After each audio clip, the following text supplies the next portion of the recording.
Hello and welcome. My name is Jody Lynn Craven, founder of Abundance Consciousness, and this is my dear friend Heather Marie. Hi, I'm Heather Marie, founder of Soulgate. Welcome to Channel Squared, where we have extraordinary channel conversations about everyday life topics. Every week, we choose a topic, connect with you, the divine, and our guides, and then channel here with you live. Yeah, and today is part 4 of our How to Activate Your Spiritual Senses Now 7-part series. So exciting. And today we are diving all into spiritual voyeurism. What is it? What's the difference between feeling into somebody? What is remote viewing? What is pinging someone? What is telepathy?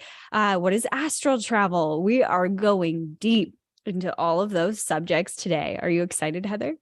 I am. This is actually one of my favorite things to talk about. So it's funny when we were prepping for our episode today, I was like, I think what I said was I could speak for an hour on just this one fraction of a topic. So yeah. Absolutely. Very exciting. Okay. I loved the analogy that you gave in our prep meeting on what spiritual voyeurism is, because I was really struggling to understand. And we'll go through because there's a lot of gray in terms of what is and what isn't. And so I want to hear your example that you gave.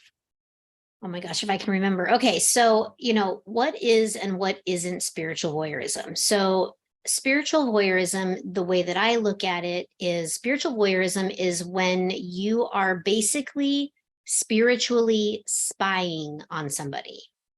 So, there is a little bit of gray area as to what is, spying, versus, tapping in. And a lot of it comes down to like your intention and stuff like that. And so I think that we should definitely like get granular on what spiritual voyeurism is and what it isn't. And like I said, I could speak for an entire hour on this. So you'll have to kind of keep me in check here because I could go off all day about this particular topic. Yeah, well, I think that it's really important because of how many gray areas it touches.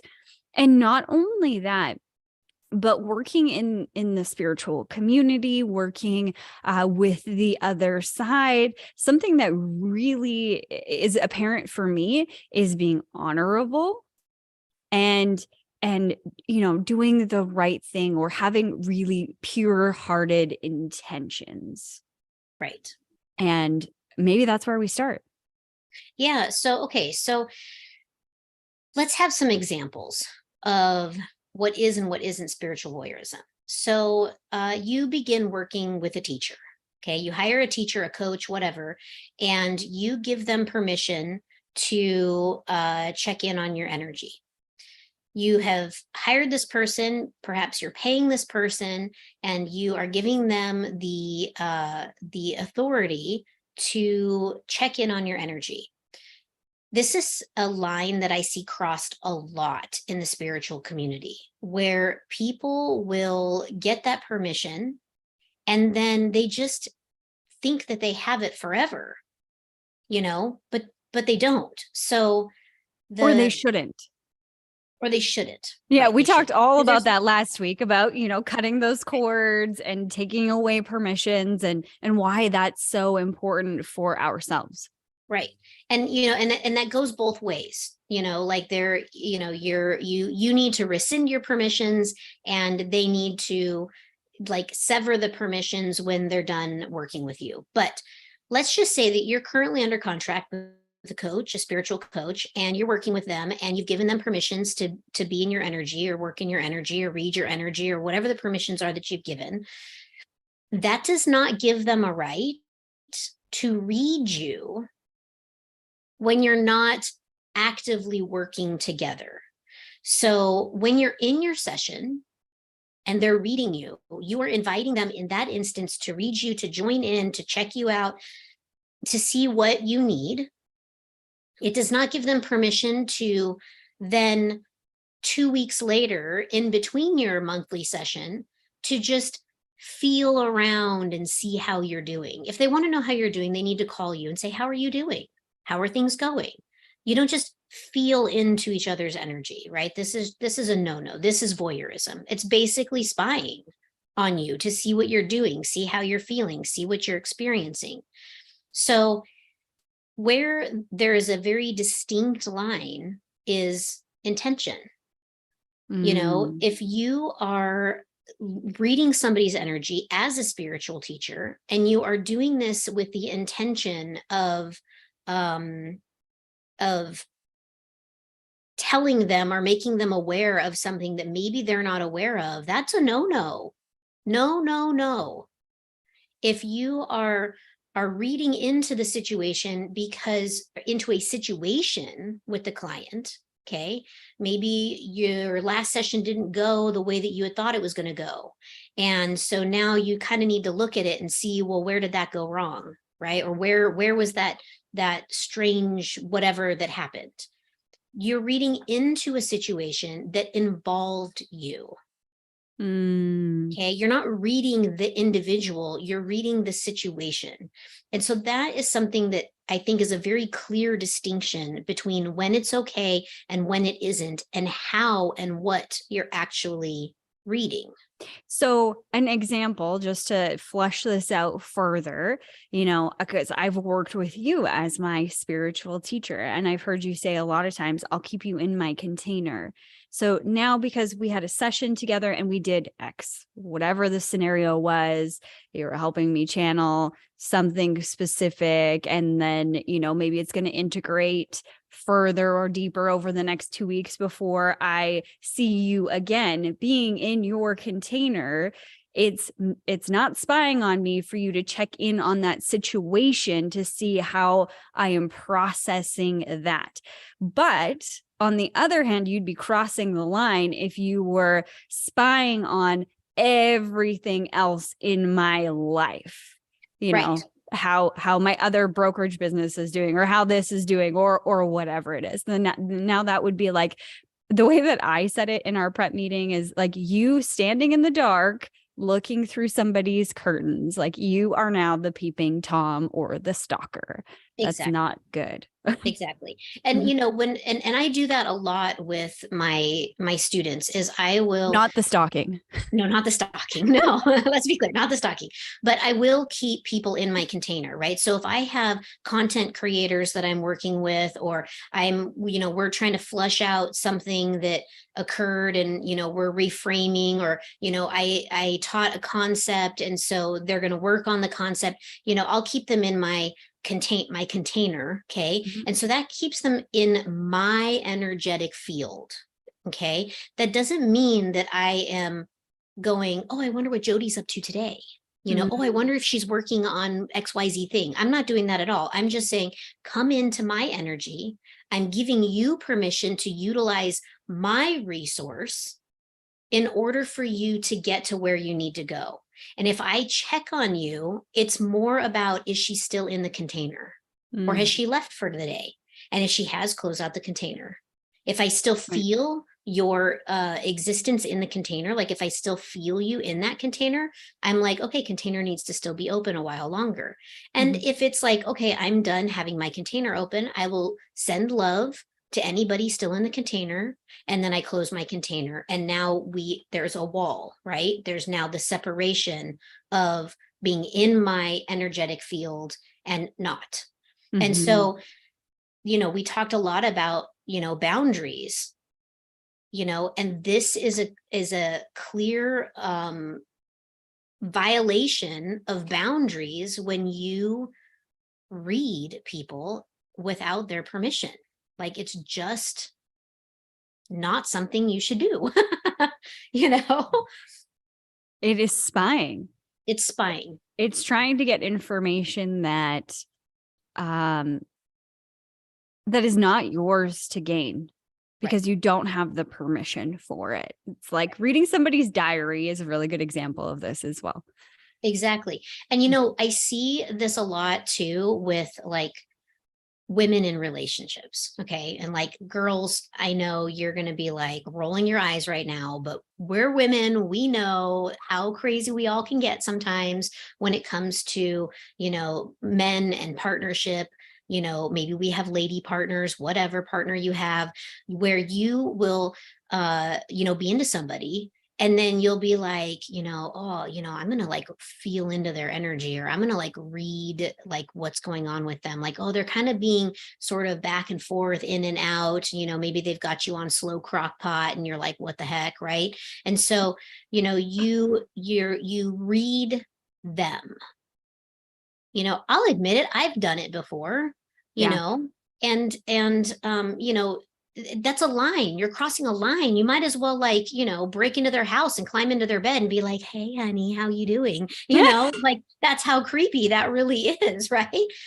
But the difference is that can you still look at situations without being a voyeur, without being a stalker, a creeper that's like totally creeping out in someone else's field?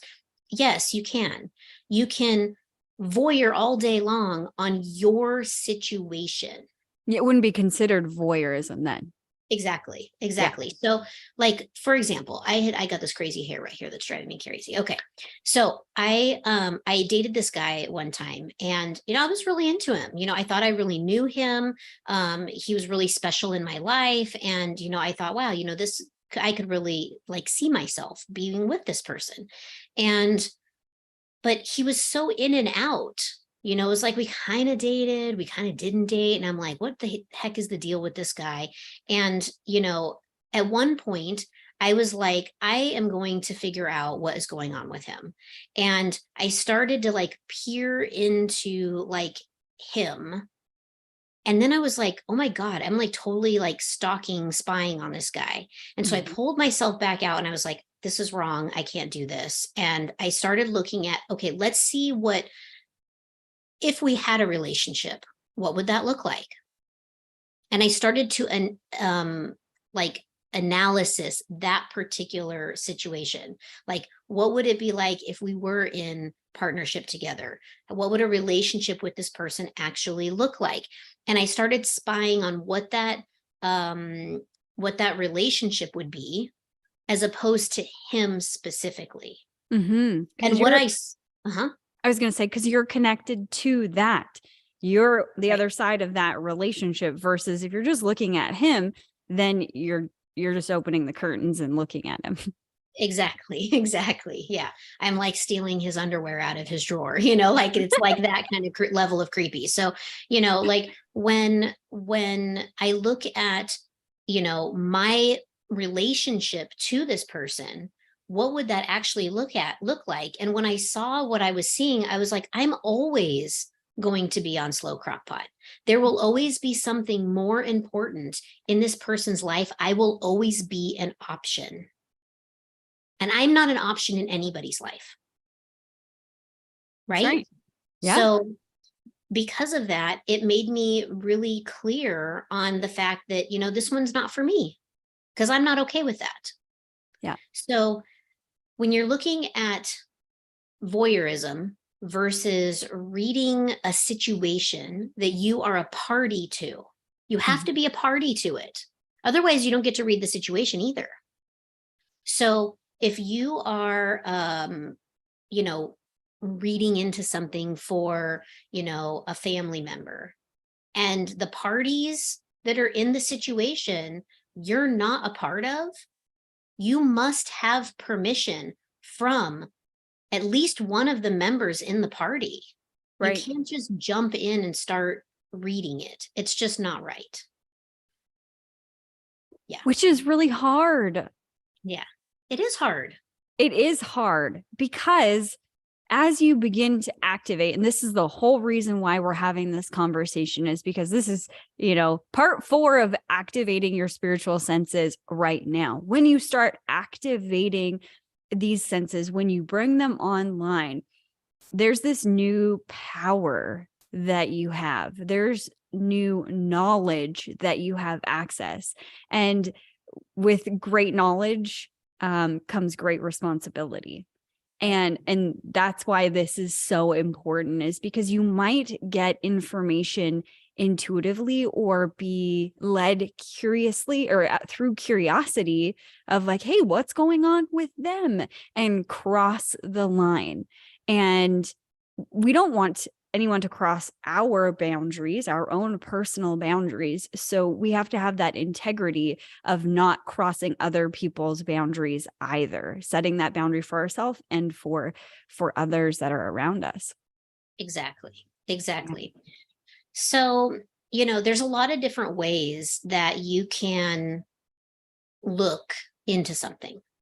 Okay. And so this is kind of like segues into like, what are some ways that you can, look into things? It's really important that you do not cross the line and that you know where the line is. If you don't know where the line is, then don't look, because if you're not clear on that, then you have no business even attempting to read.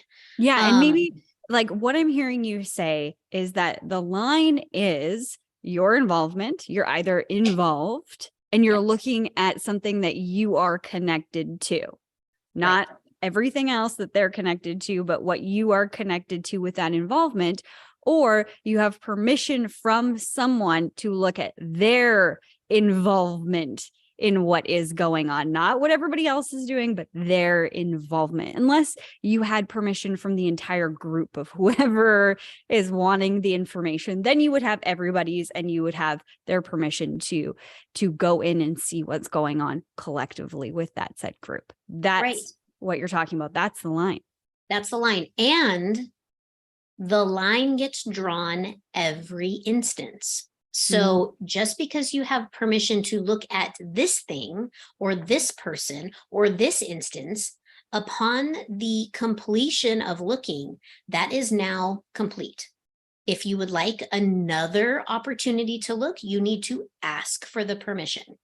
So Scott here is saying if you use it improperly, you will receive a correction. And he's absolutely right. There is karmic debt associated with spiritual voyeurism. So it's important to be very clear on what your intentions are, and be very clear of where the line is. And, while it may seem like there's a little bit of gray area here or there, you need to get clear on where the line actually is. It's Mm-hmm. And very, even with intention, you could be coming from a place of, my best friend is in a situation where she's really hurting and something's going on, but she won't tell me, or he or she won't tell me what's going on. I want to help them. So coming from like a good place, a place of light, I would say you're still going to cross that boundary if you look into it without their permission. That exactly. is still the boundary. Yeah. And that's the thing with light workers, right? Like light workers, they're all love and light, right? And so they never mean to be malicious or cross the line or anything like that, right? They're always coming from a space of love. And I think that that's a really beautiful thing, but there's still a boundary there and we still have to respect those boundaries. So, I think that that you're right on about that. Like even if you love them, there's still a boundary. Mm-hmm. Yeah. Absolutely. Okay. You were going to say something else, though. Do you remember? Okay. Yes. So I was going to talk about what are some of the ways that you can like do some of this not spying. Because you could be in a situation where you're going to hire somebody or you're going to divulge personal information about yourself, or maybe you're going to ask advice of somebody and you want to make sure that they're the right person or that they check out and they're aligned with you. I think that's important. And I think that's one of the reasons why we were given these senses and abilities, everybody on the planet, and why we're teaching you to activate them now is because it's important for you to use all of these senses when assessing your situation and making decisions and moving forward. But how do you do that without crossing the boundary? Well, you have to look at the situation, right? Because now you're becoming party to Mm.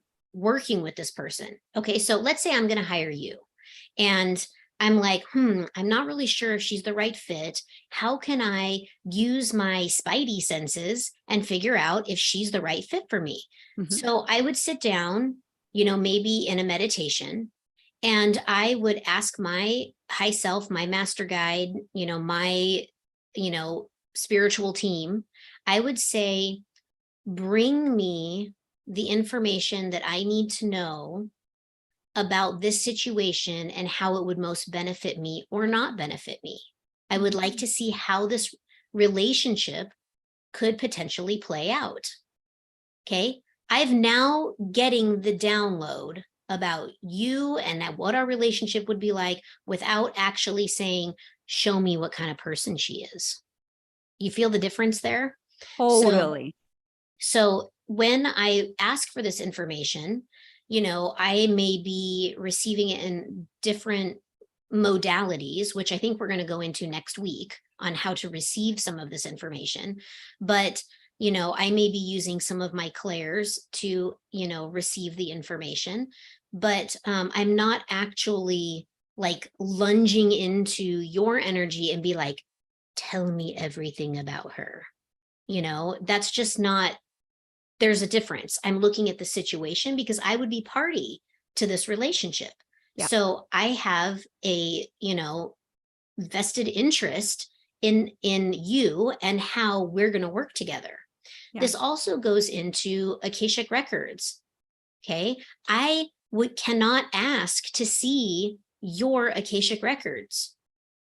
Like, that's not okay. Like, I couldn't just be like, show me her Akashic Oh, records. but you could ask me, the person, hey, Jody, can I look at your Akashic records? You Right. can't just ask your guides to show you what they are. Exactly. I got you. Exactly. Like, that is still voyeurism, right? So I can ask you, Jody, hey, would you mind if I look at your Akashic records? And you could say yes or no. And then I need to honor whatever that answer is. And there's an expiration date Yeah. to that request. And if I wanted to see something like if we had a past together, I need Mm. to look at my Akashic records and say, bring me any Akashic records where me and the soul of Jody Lynn have worked together in the past so that I may see if there's anything that we need to work through in this experience. You see? So Mhm. I'm asking about my records, and the story will be told from my perspective with Right. your perspective in tow. You see, so there's a way to receive information without actually spying on somebody. And it's not some sneaky workaround, it's the way that it's supposed to be done. Right. So some of the things that kind of can cross the line in spiritual voyeurism is like remote viewing, pinging somebody. Okay, these are um very specific skill sets. Telepathy, these are very specific skill sets that could cross the line of spiritual voyeurism. And so while they're really cool, like tools in our toolbox, they can have, negative effects. And so Yeah. it's important that when you're going to utilize these tools, that you're utilizing these tools from a place of love and a place of intention. Like, Mhm. why are you using them? So, remote viewing, for example, remote viewing is a way for you to see with your third eye something that is occurring, maybe where somebody is at, maybe something that is lost can be found. I use remote viewing a lot. It's actually one of my like fun little party tricks. My spiritual party trick is if somebody's lost something, I find it really fun to use remote viewing to find it. I have Mhm. found lost keys, I have found remote controls, I found jewelry that's been missing, like it's just really fun to, it's like a, I don't know, spiritual treasure hunt, right? Yeah. Mhm. And so, but I would not use remote viewing to say, she canceled on lunch. What is she really doing? Ooh. I right? know she's lying to me about why she canceled on lunch. Let's Exactly. go see what she's Exactly. doing instead. Ooh. Exactly. I cannot believe she's at the shopping mall right now, and that is why she canceled lunch. Mhm. Okay, that is voyeurism. No, no, no. Okay, but And you I know, mean, it doesn't do you any good. I mean, right, now you're creating this thing out of nothing. Like maybe I canceled on your lunch to go shopping because I really needed underwear and I didn't have any underwear and I needed to get some ASAP and it was an emergency for me in right, my perspective. But now you remote viewing, you're going to be irritated, maybe pissed off that I'm out doing something else that you perceive wasn't as important as the lunch that we had. So you could completely um, tank your relationships by doing this because you are exactly, crossing a line and you don't really have the context of that exactly. scenario. Very good point. Very good point. Like, why? Why would you do this? Mm-hmm. You know, no good can come of this. Mm-hmm. So just don't. So, pinging somebody is when you sort of like, you know, put it out there. You're like, It's like a text message, but in the spiritual realm. yeah, a Yeah. vibrational text message. Yeah. Yeah. So, you know, maybe you are, and I'm sure that anyone watching this has had this experience where they have maybe um thought about somebody or was thinking about somebody, and then like 10 minutes later that person calls. Yes. Message received. They got your vibrational text saying, Yes. I'm thinking about you, right? You Yep. know, or, you know, maybe somebody reaches out to you and is like, you know, oh my gosh, I've been thinking about you. And you're like, oh my gosh, I had a dream about you the other night. Okay. That is pinging somebody. Yeah. Okay. That sounds so innocent and nice. And Sure, it does, except when you're doing it to somebody who doesn't actually want to hear from you. Has anybody ever been, and I'm sure those that are listening have had the experience where maybe they've dated somebody and they were like a category 5 clinger. Okay. You know, like you thought they were okay, but ah, you know, they were just kind of like, I don't know about that person. And yep. then it's like you can feel them around you all the time, right? And so if they do send you a text or they call you or send you an email or, you know, at you on social media or whatever, you're like, oh my God, why are they here? Okay. But it's because they're vibrationally pinging you over and over and over and over again. And every time you think about somebody, remember we were talking about the chords, you plug Yep. in, you plug in and you plug in. And so after so many plugging ins, that person starts to feel really drained because you're sucking the life out of them. Yep. And so this spiritual pinging, sending out that little vibrational text is the same thing as being texted over and over and over and over. What are you doing now? Well, what about now? Well, what about now? Are you thinking about me? What about now? Right? Oh God. Annoying AF.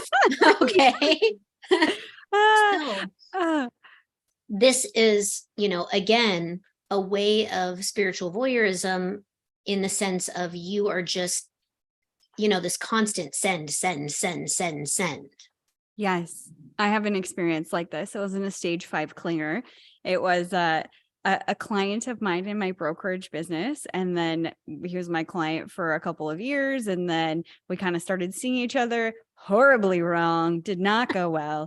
But really interesting. We obviously remained friends after, and because he was still my client. So there's that level of professionalism. But it's interesting because this is like prior, like before I was spiritual. I was always spiritual and I always had these gifts and they were turned on for sure. This is an example of it. I just wasn't consciously aware of what was really happening. So he said it to me. He is not, he would not be listening to this channel right now. This is not his thing. But I remember him saying to me, I was in Bahamas or I was on a vacation somewhere and he pinged me. And I felt it. And he would ping me all the time when he needed something, like, we got to change accounts here. I got to change this. I want to take money out. I want to do this. He would ping me and I would feel it. And so I felt that while I was, thousands of miles away in a completely different country on vacation. And I made a mental note of like, oh, I got to call this guy when I get home. And then so a week later, I come home and then I called him and he said, I was really worried that something happened to you because anytime that I think of you, you phone me within 24 hours or less. He was pinging me and I could feel it. So as our relationship changed and we were no longer dating and he was just my client, and now I knew that he was pinging me, and then he became not my client anymore, I needed to sever those cords over and over and over again because he didn't realize what he was doing and how he was crossing that boundary over and over and over again.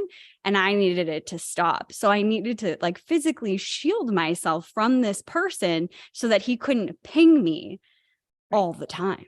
It was crazy. Right. It is crazy. It is really crazy. And what's really interesting about pinging is if you have a relationship with somebody, a good relationship with somebody who can ping you and you pick up the signal and you're like, oh, they just pinged me, right? Mm-hmm. This allows you a beautiful opportunity to practice telepathy because you're already connected on that frequency, right? They're basically sending out the little ping and you're going, oop, got you, right? Mm-hmm. The next level of that would be, what do you have for me?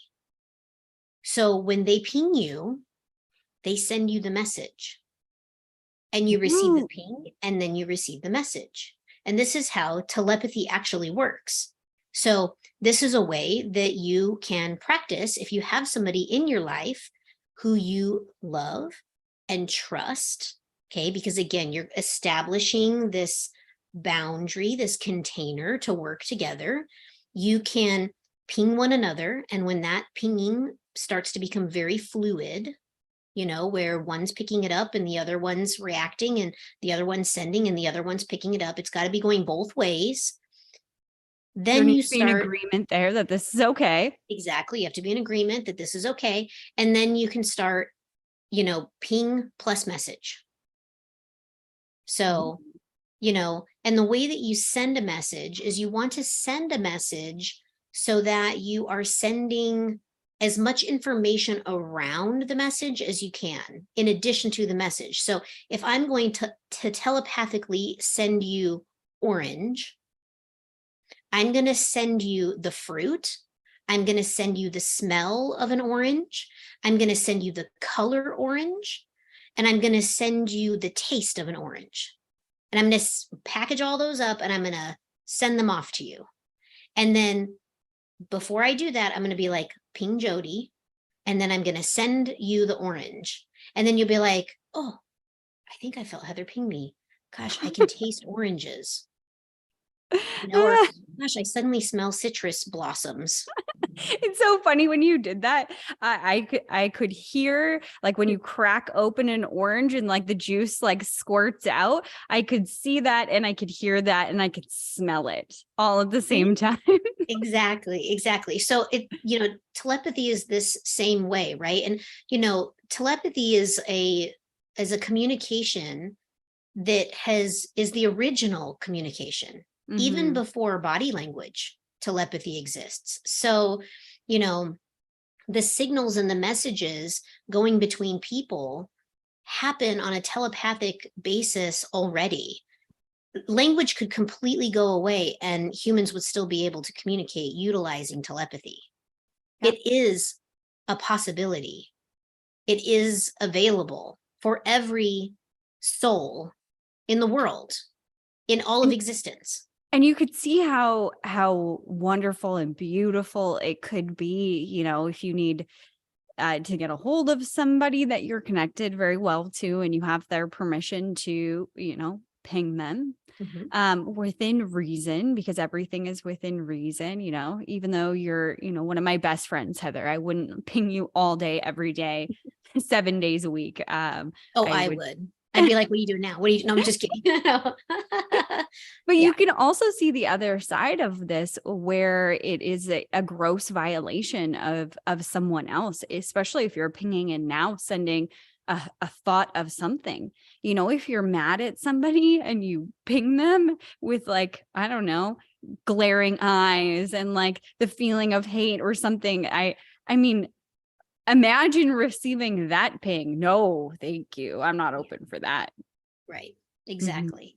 So, um, so if you're pinging someone and you're using your telepathy, okay, remember to practice good spiritual hygiene. End the session when you're done. Mhm. Don't continue to, because you can wear somebody out by just pinging them to death. So, if you are going to practice this, be neighborly about it, and, don't turn into, a spiritual harasser by any means. Yeah. So, remote viewing, this is a, overview approach where telepathy is a more connected approach. So you're going to need assistance with telepathy. You're not going to be able to learn telepathy on your own. You're going to need somebody to help you. And you actually have a really great exercise for remote viewing if people would like to try to master that skill set. Yeah. Remote viewing is really cool. Again, when you have permission to do so, it's an exercise that helped me sharpen the things that I was seeing, and that ability to see things that you've never seen before. So the exercise that you can do, you can phone up one of your friends, someone that's close to you, and somebody that would be willing to play with you. And then you would obviously ask for their permission to see where they are. And if they're okay with it, you can take a deep breath and you can feel into where they are, because everybody has their own energetic signature. So the way that I did it was I would find them on the map kind of thing of the world. Where do I feel them within the world? And then I would be able to locate them, whether I knew what state or city or county or whatever that was, I could feel them on this map. And then I would zoom in to where they're sitting, and I would just take a look around. And I was on the phone with this person when I did it. And I've done it several times with this individual in particular. This would be the, test that she would give me. I'd say, "Where are you?" She'd say, "You tell me." And so I've done this with her around the world, which is really cool, from like Thailand to New York to California, like you name it. I've been different places remote viewing where she's sitting. And so I would look around and I would start to describe. And the very first time that I ever did it, I was like, "I don't know where you are. Like, are you kidding? Like, just tell me where you are. I don't know. I don't know how to do this." And she's like, "Trust yourself. Just take a breath and feel into it." So I just went with it and started talking about the things that I was seeing. So the first thing that I saw really quickly was just like a black street, like it had just been like retarred or refinished or something like that. So I said that, and she's like, "Uh-huh." And then I could see a sidewalk, and then I could see brick, but it was red brick, not like gray brick. And then I could see this big window or like big wall of windows and a door. And it was so crazy. She took a picture of where she was standing in that moment, the moment that I called her, and she asked me to do this. And it was exactly what I described. And I've never been there before. Isn't that so fun? It Yeah. really is a fun thing to do. And you can also do this in a way where maybe you have again, you're probably gonna need a friend where you can have them go somewhere and then you play the game, see if you could locate them, Mm-hmm. by just what you're seeing in your mind's eye. And we're going to talk a little bit, well, a lot about that next week, how to activate those particular senses. So when we look at remote viewing from the perspective of being able to like see where something is, I use it to find lost objects. You've used it to be able to tell people where they are, geographically or whatever. And that is very different from astral travel. Yes. So astral travel is when you spiritually go somewhere else. Like, it's not I'm going to come up, bring my awareness to my third eye and see the picture of what it is that I'm looking for. This is like my soul is going to like leave my body and go somewhere else. Okay. Now, I am not an astral travel expert, but I have astral traveled, and feel like I know just enough about this to give somewhat of an intelligent response to what is astral travel. It is when you are in an altered state of some kind, whether you are in meditation, you are in a journey altered state, or oftentimes people will astral travel in their sleep. Yes. So your physical brain needs to be in typically a theta state, Mhm. at minimum, to actually do astral travel. And it is where literally your soul, your vibration, the essence of you will leave your physical body and will travel through the astral plane to another time, place, experience. Mhm. So sometimes astral traveling can look like a very lucid dream where you go and you are like in it, and typically you are the one actually participating, like you're participating in the dream. Once in a while, you may astral travel and you're just observing something else going on, but typically you are a participant. So, in this dream where you have astral traveled, right, you may go and experience something. And then when you wake up, you're like, wow, that just felt so real. Mhm. Well, it was real because you did actually go there. You just didn't take your meat suit with you when you went. That's right. How's that for it? That's great. Astral traveling is very interesting, and there's a lot of different things there. I mean, we didn't touch on voyeurism when in terms of astral traveling, but I think it would be similar to remote viewing. Right. Well, and the thing with astral travel is there are people who have mastered astral travel and they'll take a guide with them, which I highly recommend. If Mhm. you are going to seek out astral travel, like if you are like, I'm going to sleep, I would like to travel to some place, that's where I'm going to go tonight. Take your high self, take a guide. It's really important that you have some other being with you to support you, protect you, and make sure you make it back uh, by the time that your body wakes up. So it is really important that you put the safety nets in place and that you don't practice voyeurism when you're astral traveling. Don't astral travel to your ex's house and light their house on fire. Like, that is not a good thing. So just No, don't go there. don't do. Um, but it is important that you kind of have some parameters and you set some stuff in place to make sure that you are doing it safely. um Sometimes you don't know when you're astral traveling. Like, you'll just astral travel and somehow you make it back and it comes in the form of a very lucid dream and you're like, wow, that seems so real. And you wake up maybe even exhausted. And Mhm. sometimes you go and you do this same travel over and over and over again because maybe you're working on something in another timeline, and the Yeah. version that is you right now needs to support that other timeline. So Mm. I've got so many stories that I could tell about astral travel where I have been in support of somebody else. They have taken me with them to wherever they traveled to in Yeah. order to be a record keeper because they can't remember when they wake up. So I wake up with the crazy dream and get to tell them about what it was all about. What happened? Wow. Exactly. Yeah. Oh man, I remember the first time that I did Reiki on Nate. Hmm. We were like laying in bed and I was just moving some of his energy, and it was all intuitive. And I remember stopping and he was like dead asleep.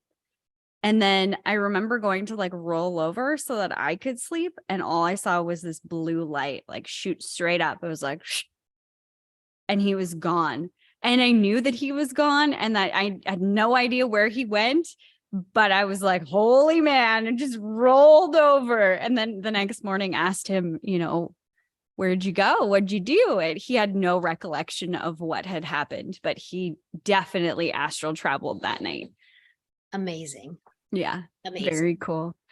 All this spiritual stuff is super amazing. And just when you're tapped in, you see the world completely different. You're able to navigate the world with a different sense of ease and peace and bliss and excitement, because all of these worlds have opened up to you. And that's the whole point of this 7-part series. So if you're liking our series, make sure that you hit that like button, make sure that you are subscribed and that your notifications are on so you never miss an episode. And next week we have a special guest. We are talking all about the clairs, what they are, some little ideas or little exercises so you can tap in and you can, again, activate more of your spiritual senses now. Thank you guys so much for watching today. We appreciate all of you.